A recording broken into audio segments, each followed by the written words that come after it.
Every morning I notice commuters standing on the same section of the platform, trying to grab a seat in the same carriage as yesterday. What sheep, I thought to myself, until I realised the irony.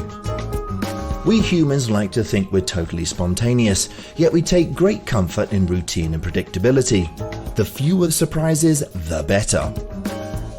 The same is true of our businesses.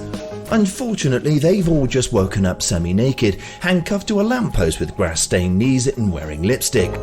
Wow, did Nigel and Account see that one coming? Hi Heidi and hi Brent. Hello. So, last week we did this. We're doing it again. Another case study? Is that what we're going to talk about? Yeah, it seems like since we're hitting sort of the middle of the year, asking where people are tracking on and where they're coming to. Okay. A couple of our clients are also coming to the end of their fiscal years, so they're planning forward for the next year. So it seemed like an interesting point to look at some of their results. And what are you seeing in these results? That much as we're not still in the pandemic as such, things are bonkers. That would be the professional assessment. They're still bonkers. Look at the airports. I'm telling you, factual assessment. When we send them their invoice, inside the invoice, it just says you're bonkers. Not really. So what makes them bonkers then? What's their problems? Well, and it's not necessarily their problem. What they're dealing with is an environment that is not stable. I think we're all dealing with that. Right. Stability is not the word of the week or month or year. Right. Predictability. I think everyone would kill for just a smidge of predictability. I'd love to know what's going to happen next month. And businesses are, and not this one happens to be a nonprofit, they're dealing with the same thing. How do I plan for next month when I have no idea what happened next week? Right. How can I go forward? We kind of talked about this in strategic planning when we talked about that and looking at an inverse of strategic planning. And this is a nonprofit we've worked with for about 3.5 years. Yeah, quite a while. July 1 is always the beginning of their fiscal year. Of course, the board always wants to know, so what's your strategic plan for this year? How are we going to spend our money? Yeah. Unfortunately for a CEO, it's sort of damned if I know. It's not too useful. The demands of that nonprofit, they haven't gone down. I'm sure there's still people in need, if not more. So what are the issues that you're sort of facing and having to deal with within the organization? It's kind of an interesting environment because I would say the need has not gone away. The need to be committed to serving your population, if anything, has become more important because we have so much unpredictability. Right. At least for the nonprofits we're working with, we work with several. In general, their funding streams have not died down. Right, that was going to be my next question, whether... Yeah. So it's kind of interesting because some of those predictable structures are decent, are dependable, are predictable. But there's this whole swath of other things that you can't plan with.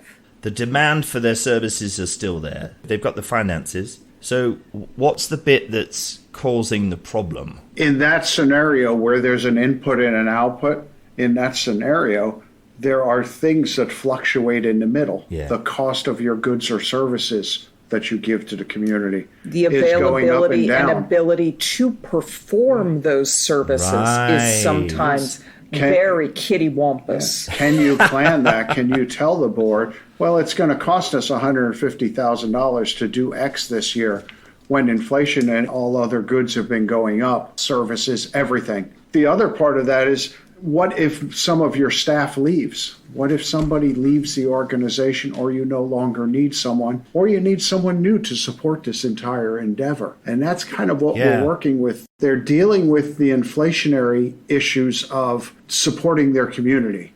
And they're dealing with the organization is continuing to grow. And how do you adjust the organization while balancing the inflationary and balancing what the board wants to know about stability and an unstable environment? Yes. There's so many different things in the middle. It's just that ability for the organization to function.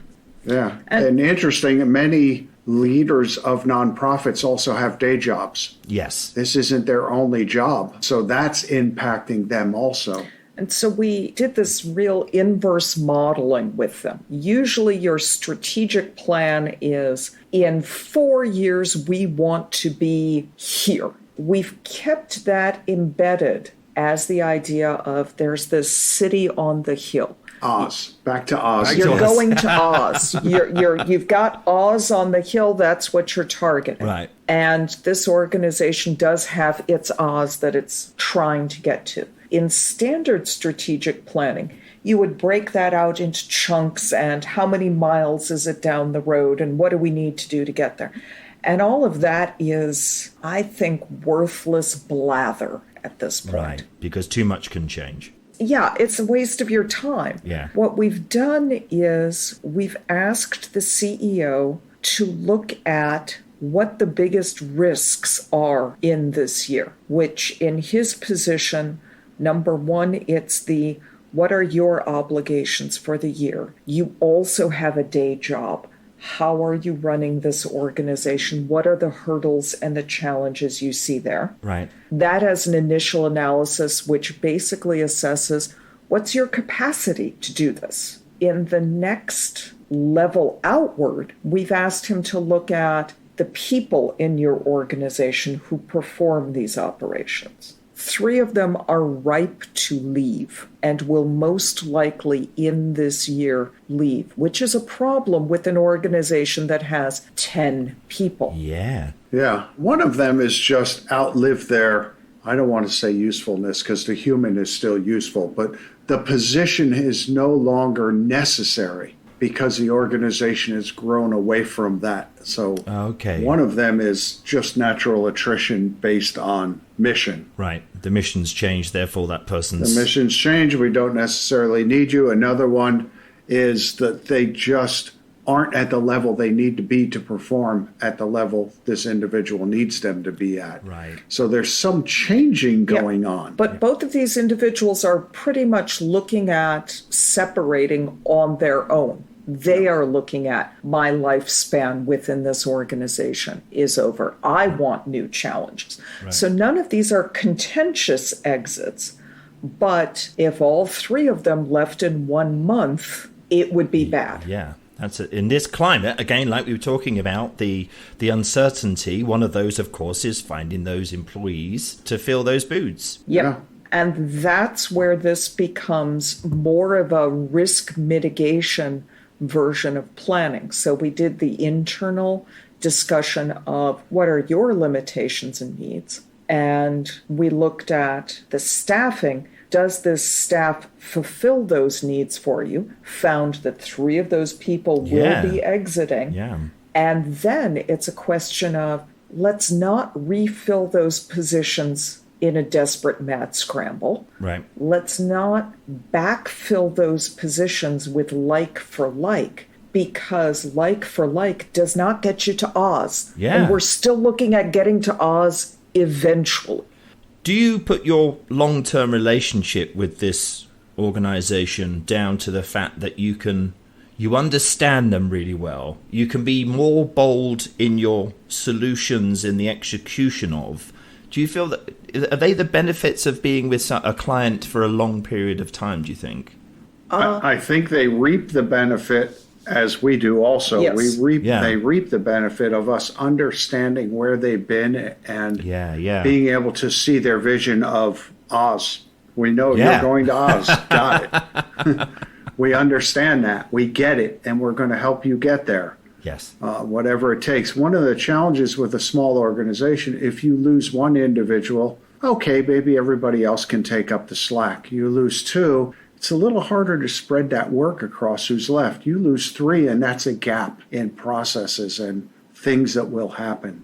Well, there's a certain dynamic, there's a certain social aspect, there's everything. I mean... And you have to hold the culture and that motivation together with new people. And there's actually, and the personalization that you're calling out that is this small family is an upside downside that we really struggle with them, which is one of the reasons that we wanted to go through this strategic planning, risk mitigation early, because the tendency when you have the friends and family plan of a small culture is, oh, let me hire my cousin to do this. Or I met the best person. This is the best person. I got to hire him right now. I met this person. So fun. Greatest cocktail party. Have to hire them. I was going to say, I was absolutely hammered, and so were they, but they're brilliant. Yeah. And that's one of those key values of putting this up front of let's look at this from a growth perspective of you still want to get to Oz. And what do you need in this role? Because you wrote down on piece of paper A what your limitations are. And we know that this person is leaving and that this person didn't really fulfill the role that you need to get to Oz. So let's define that based on facts and not what your cousin in Amsterdam can do. Yeah, we've seen it too many times where leaders will say, I found the purple unicorn with the mohawk. I got him. This is going to solve all my problems. And it usually lasts about 90 days, and they come back and say, well, that didn't work out. But I met someone else at a different cocktail party. I found a different unicorn. Yeah, the more efficiently these organizations work, the better it is for absolutely everyone. And, of course, the recipients of that charitable work and that donation. Yeah, and it's wonderful. We do a lot of nonprofit work because we believe in what they do. Yeah, absolutely. And we want to help them get to Oz to support their community. Thank you very much for that. And what have we got to look forward to next week, Heidi? Let's give you Same as It Ever Was. Same as it ever was. Isn't that a line from a song? Talking Heads, isn't it? Yes. Same as it ever was. Same as it ever was. Well, thank you so much. I look forward to that. Take care. Have a great week. All right, we'll see you next week.